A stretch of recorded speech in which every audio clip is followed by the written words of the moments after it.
మరి ఇలా ఈ రకాల ఆలోచనలతో, ఇంత గొప్ప నైతిక విలువలతో, క్రైస్తవ విలువలతో పెళ్ళిళ్ళు చేసుకునేవారు రోజు సమాజాలు కనబడుతున్నారా అంటే ఎక్కడో ఒక దిక్కున పాడవుతున్నారు ఖచ్చితంగా.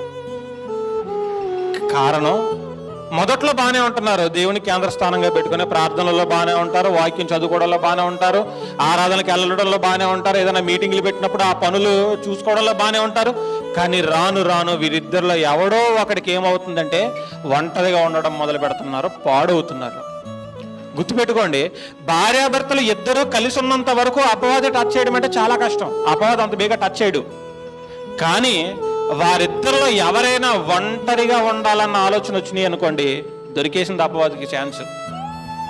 అసలు ప్రారంభం నుండి తప్పులు జరుగుతున్నాయన్నీ కూడా ఇలాంటి చోట్లే.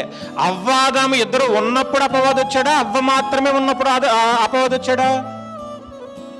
ఇద్దరు